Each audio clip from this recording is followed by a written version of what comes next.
Hey everyone, and welcome to the channel.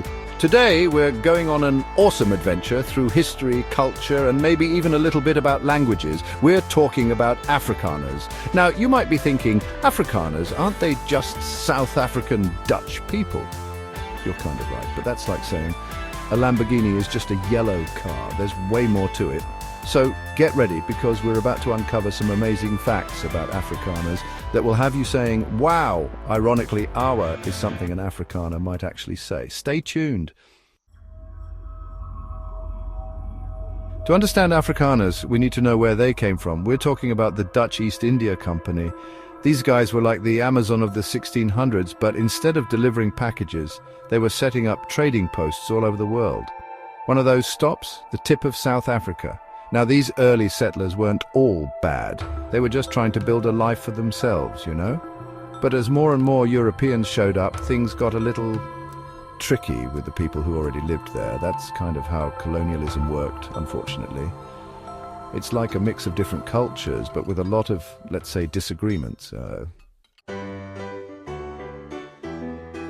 Let's talk about Afrikaans, the language that sounds like Dutch, but well, a little different. It's a cool mix of Dutch, Malay, Portuguese, and even some local languages. Imagine sailors, traders, and local communities all trying to talk to each other. You get a language mix-up, a big pot of words and grammar.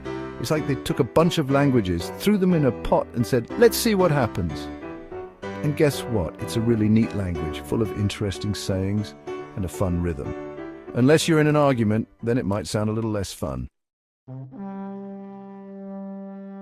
Chapter 3. The Great Trek. Imagine this. It's the 1830s, you're an Afrikaner farmer, and the British are getting on your nerves. What do? You pack your wagon, get your oxen ready, and head into the wild parts of South Africa. That's the Great Trek. This wasn't a relaxing vacation. We're talking tough land, wild animals, and possible fights with local tribes. These travelers were tough. They had to be. The Great Trek wasn't just about getting away from the British. It was about finding a new home, a place where Afrikaners could make their own rules. It was a risky move, but it changed South Africa forever. Chapter 4. Braai, Boer Wars and Biltong. Let's be honest, we can't talk about Afrikaners without talking about the food, and these guys know how to cook. First, there's the braai. You might be thinking, a braai is just a barbecue. Nope, it's a special event, a celebration of meat, fire and friends. And what's a braai without Boer Wars? This special sausage is a true Afrikaner treat. And don't even get me started on biltong, dried meat that's like superpowered jerky. Chapter 5. Afrikaners and apartheid. We have to talk about apartheid. This system of separating people by race, which the Afrikaner government used for many years, was a terrible time in South Africa's history. It's important to remember that not all Afrikaners liked apartheid. Many fought against it. But apartheid still affects South Africa today.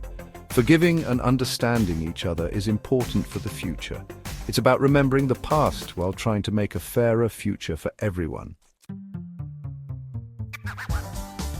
Outrow, that's all folks. So there you have it, a quick look at Afrikaners from their start to today. We talked about everything from their adventurous side to their love of meat and their cool language. It was an exciting journey, right? That's what's so great about learning about different cultures. It helps us see things in new ways and reminds us that the world is an amazing and complicated place. Thanks for watching. If you liked learning about Afrikaners, hit like, leave a comment and subscribe for more awesome videos. See you next time.